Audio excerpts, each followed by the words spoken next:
নমস্কার বন্ধুরা, আমি কৌশিক। আপনাদের চ্যানেল কেডি স্পিকারে সবাইকে স্বাগত।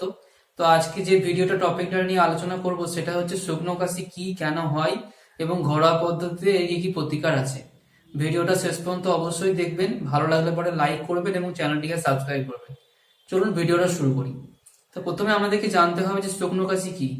শুকনো কাশি হচ্ছে আমাদের শরীরের গলা থেকে বা ফুসফুস থেকে একটা রিফ্লেক্স, যেটার মাধ্যমে কোনো রকম মাইক্রো অর্গানিজম বা কোনো রকম সেলেসা এগুলো যদি জমা হয় তাহলে আমাদের গলার মধ্যে থেকে বেরিয়ে যায়। ব্যাপারটা কি হয়, যখন আমাদের শরীরে কোনো রকম ব্যাকটেরিয়া বা ভাইরাস আক্রমণ করে, ফুসফুসে হোক গলায় হোক, তখন বিভিন্ন রকম মিউকাস বা সেলেসা জমা হয়। সেইগুলো সেই কাশির মাধ্যমে আমাদের শরীর থেকে বেরিয়ে যায়। তো কোনো কারণে এটা যদি দীর্ঘদিন ধরে স্থায়ী হয়, তাহলে পরে আমাদের কাশিটা আস্তে আস্তে কমতে কমতে শুকনো কাশিতে পরিণত হয়।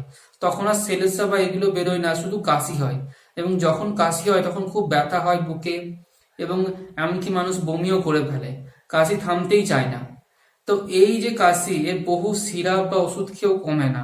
তো এই কাশিটা কমানোর জন্য আমরা আজকে 5টা ঘরোয়া রেমেডি বলবো। সেই রেমেডিগুলো যদি আপনারা চালু করেন বা নিয়ম মতো করেন, তাহলে পরে অবশ্যই আপনারা উপকার পাবেন। প্রথম যে সব থেকে ইম্পর্টেন্ট যে পয়েন্টটা, সেটা হচ্ছে গরম জলে গার্গিল করা। একটু হালকা করে গরম জলটাকে কুসুম কুসুম করে গরম করে নিয়ে একটু নুন দিতে হবে। তারপরে দিনে 5 থেকে 6 বার করে গার্গিল করতে হবে। অ্যাকচুয়ালি গলাতে যখন কোনো ইনফেকশন তৈরি হয় বা গলা ব্যথা হয়, তখন যদি গার্গিল কেউ করে, সেটা শুকনো কাশি হোক যে কোনো কাশি হোক, তাহলে পরে তার সেখান থেকে আমাদের গলা থেকে সেই ইনফেকশনটা অনেকটা কমে। এর ফলে আমরা অনেকটা রিলিফ পাই। এছাড়া হালকা তুলো নিয়ে গলাটাকে হালকা করে সেক করা যেতে পারে গরম জল দিয়ে, তাহলে গলার ব্যথাটা অনেকটা কমে যাবে। 2 নম্বর পয়েন্ট, যেটা সব থেকে ইম্পর্টেন্ট এবং সব থেকে কমন, আমাদের গোটা সবারই বাড়িতেই থাকে, সেটা হচ্ছে মধু এবং তুলসী পাতা। সকালে উঠে যদি খাওয়ার পরে একটু মধু তুলসী পাতা যদি খাওয়া যায় 5-10টা, তাহলে পরে অনেকটা রিলিফ পাওয়া যায়। এমনকি কাঁচা তুলসী পাতাও খাওয়া যেতে পারে, অনেকে তুলসী পাতার রস করেও খায়। বা শুকনো কাশির জন্য আমাদের মধু খাওয়া, যদি কেউ এমনি মধু না খেতে পারে, তাহলে চায়ে মধু দিয়েও খাওয়া যায়। এতে আমাদের গলার ইনফেকশনটা অনেক কমে যাবে এবং কাশিটা ভালো হবে। 3 নম্বর পয়েন্ট হচ্ছে সব থেকে ইম্পর্টেন্ট যে পয়েন্ট, সেটা হচ্ছে আদা খাওয়া। অনেকে কি করে, কাঁচা আদা খায়, আবার অনেকে চা দিয়ে আদা খাওয়ায়। তো যে আপনাদের যেটা সুবিধা হবে আপনারা সেটা করবেন। আবার অনেকে আছে কি করে, শুধু আদার রস করেও খায় জলের সাথে, গরম জলের সাথে। সেইটা খেলে অনেকটা উপকার হয়, আমাদের গলার ইনফেকশন অনেকটা কমে এবং কাশি আমাদের ভালো হয়। 4 নম্বর যে পয়েন্টটা বলবো, সেটা খুব ইম্পর্টেন্ট একটা জিনিস। কারণ যখন আমাদের শুকনো কাশিটা হয়, তখন কাশতে কাশতে একটা টাইমে কি হয়, আমাদের গলাতে প্রচন্ড ব্যথা তৈরি হয়, কাশি তখন কমেই না।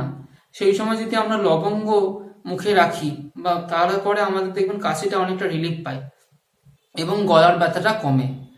তো এই লবঙ্গটা সব থেকে বেশি পাওয়া যায় বাজারে, এবং এটা আপনারা যদি মুখে রাখেন তাহলে লবঙ্গ যে রসটা থাকে সেটা সেটা দিয়ে আমাদের অনেকটা রিলিফ পাওয়া যায়।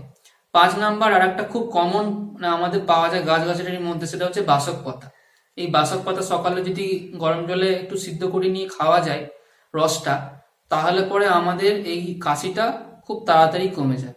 তবে হ্যাঁ, এইগুলো একদিন করলে হবে না, মিনিমাম 7 দিন করতে হবে, তবেই কাশিটা কমবে। এবং এইগুলো কোনো রকম কোনো প্রবলেম হয় না, এবং কাশি নিমেষের মধ্যেই শেষ হয়ে যাবে।